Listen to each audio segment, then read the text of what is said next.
The Hyundai Ioniq 5 is not an SUV, and Hyundai is not a premium brand.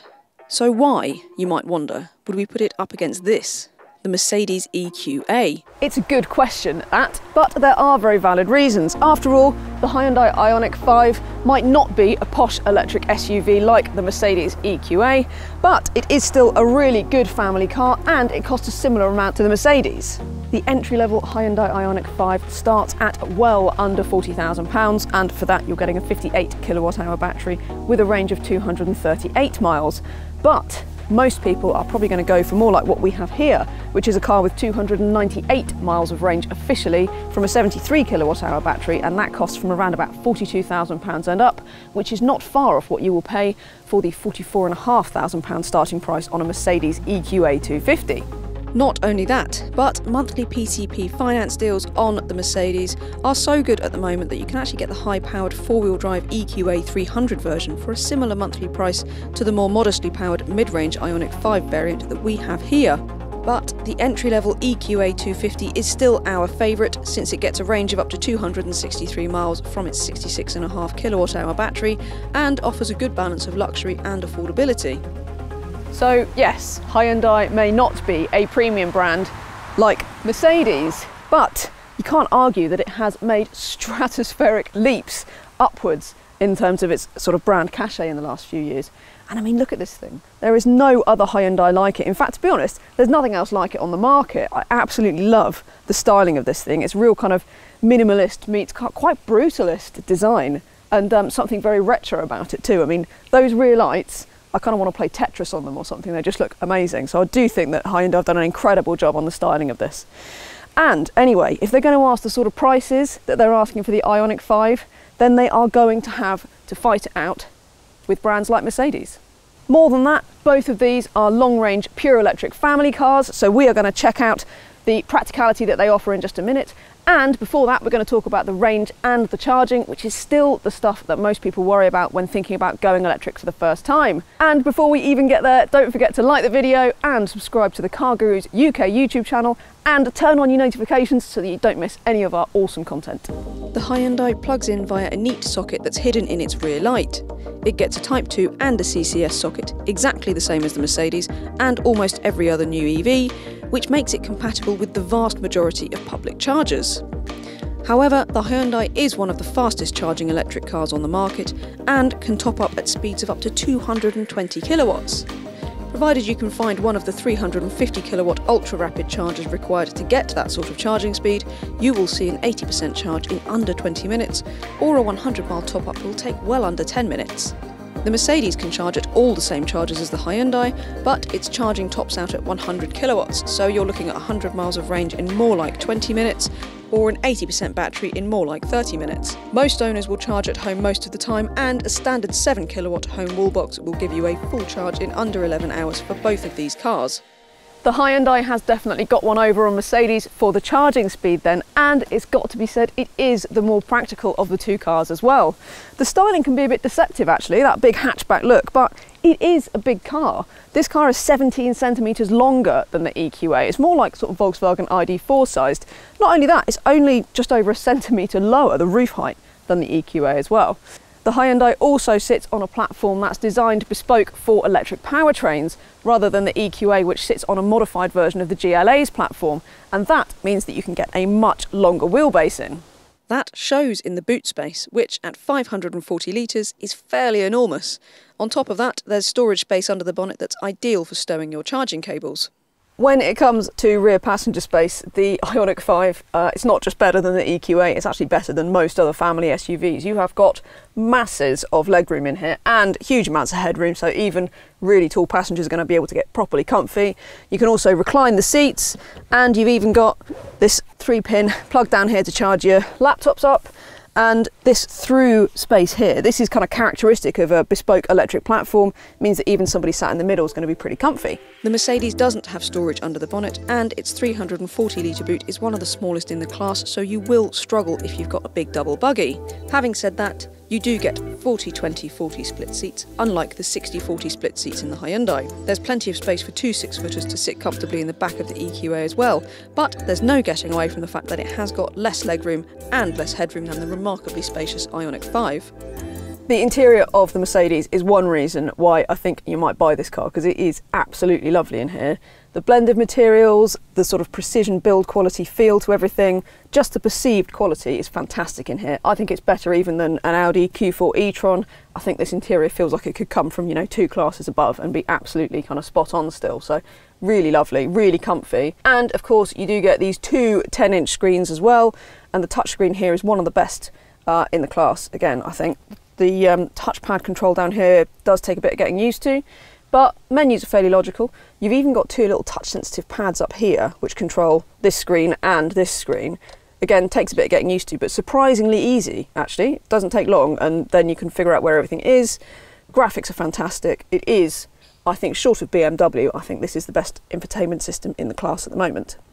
Into the Ioniq then, and you can see that Hyundai has done an amazing job with the styling in here too. It really reflects that minimalist look of the outside of the car. I think it works fantastically. These horizontal sort of strikes through the interior, really cool. And even this sort of 2-spoke steering wheel and having the gears up on the steering column makes everything feel really minimalist, really clean. And through space here just makes the whole thing feel really spacious, so really cool. It's not short on tech either. The only thing I would say is that the perceived quality in here, it's not a patch on the Mercedes. Even the sort of switchgear quality and these touch sensitive buttons down here just feels a little bit tacky by comparison. But it's not short of the equipment you want, including this infotainment system. Responds really quickly, graphics are good, and as you would expect with both of these cars, you do get Apple CarPlay, Android Auto, Bluetooth and digital radio. Go for the 73 kWh Ioniq 5 and EQA 250 tested here, and the cheapest versions of both cars get good standard equipment including LED headlights, climate control, heated seats, parking sensors and reversing camera, as well as blind spot warning. The Hyundai does get full electric seat adjustment, keyless entry and wireless phone charging though, which the Mercedes misses out on unless you go for the top spec AMG line premium model. So you can get the Ioniq 5 with 2 different batteries, as I've mentioned. It also comes with various different power outputs. So that entry-level car with the smaller battery, you get that with 168 brake horsepower, and it will do 0 to 62 in 8.5 seconds. I think this mid-range car is the one to go for, because you get 215 brake with that bigger 73 kilowatt-hour battery. This is also the longest range, so you get 298 mile official range. And it will do 0 to 62 in nearly 7 seconds, so it's pretty fast. If you do want something that's even faster than that, then you can go for the top spec 4-wheel drive model, which has got 302 brake, and it will do 0 to 62 in nearly 5 seconds, which is pretty mad when you think about it. But I wish that the Hyundai had a little bit more to its handling, because it does feel like a heavy car, even around town, never mind out on country roads and this kind of thing.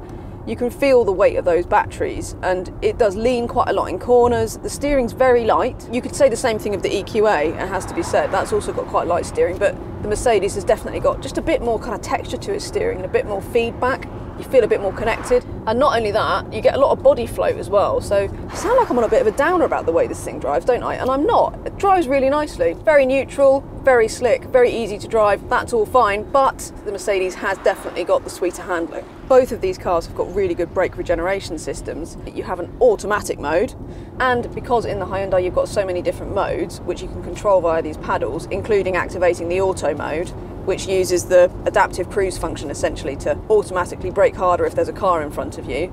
It just feels like the car's doing it all for you. Yes, I'm not blown away by the handling on the Ioniq. I think it's absolutely fit for purpose, pleasant to drive, but nothing really special. And I have to say, I think the EQA, it's just got a bit more fizz to it really, the way it handles. But the Hyundai does have one over the Mercedes again in terms of that range, because not only is it the longer range officially, but in the real world I'm seeing better results in this than I am in the Mercedes. So you're getting 4 miles per kilowatt hour out of this fairly easily. In the summer, I think probably you're not going to be far off the claimed range in this, so about sort of 280 miles to 290 miles. On the motorway more like 250 to 260. In the winter, cold weather always eats away at that range in every EV, so expect that to be down to more like around 230 miles in the winter in this car. The Mercedes, by comparison, I would think realistically you're going to get probably around about sort of 230 to 240 miles in the summer, and then down to more like about 180 to 190 miles in wintertime.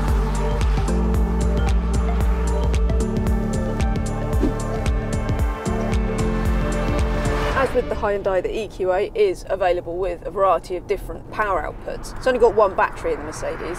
This car, front-wheel drive and 0 to 62 in, well, just under 9 seconds, which sounds really underwhelming, doesn't it? But in reality, it feels more than powerful enough. Electric cars typically have a lot of torque and it arrives really quickly. So stick it in dynamic down here on the drive modes, and it's got a really slick, kind of fluid handling to it. Maybe the steering could be a touch heavier. It's not like it's the most sort of textural steering ever, but there's feedback, you feel quite connected, you know how much traction you've got going on, and you can really enjoy good road. And I think that that's something that you can't really quite say about the Ioniq 5 so much. Really lovely cruiser as well. And although the ride is fairly firm in the EQA, I think it's more controlled than in the Ioniq. You don't get quite the same level of wheel bounce, and you definitely don't get so much lean in corners and that kind of body flow over undulations at higher speeds. But because it's pliant and still well controlled, I'd argue that this is the more comfortable of the two cars. And it's got loads of different brake regen modes, as I already mentioned, which you toggle through with these paddles. The system itself is really good, but you only get the paddles if you go for the mid-spec AMG, which is really annoying because I think it should be standard because it's such an important way of controlling the brake regen, I think. You can get more power and four-wheel drive if you go for the higher spec EQA 300 models. I don't think you need it. I honestly think that this drives really nicely, this car. I really, really like it. I even like the sort of very slim steering wheel. And do you know what, putting these two cars back to back, I was a bit worried that they were going to be that different, that it was going to feel a bit kind of nonsensical, but I think it is very valid because putting them together has shown how very varied the options are in this class of car now.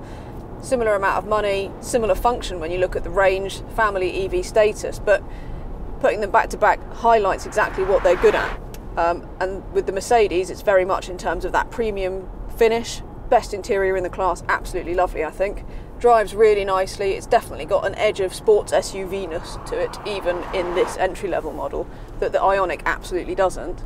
But the Hyundai's strengths, well, I mean, not least of which is just how massive it is inside. The practicality differences, the sheer roominess of that car compared to this, it's just incredible, isn't it? On a car that's not that much bigger in terms of its footprint. These are clearly two very different cars then, and comparing the two serves to highlight their individual strengths. While the Mercedes is one of our favourite premium electric SUVs, the Ioniq 5 takes the win on range, charging and equipment, and more than that, it is a brilliantly compelling car with fantastic practicality that embodies the bold, tech-focused feel that electric cars lend themselves to. We would heartily recommend the EQA, but the Ioniq 5 is a real revolution. Head to cargurus.co.uk for a whole host of fantastic used cars from top-rated dealers, and of course, don't forget to like this video and ring that bell to turn on your notifications.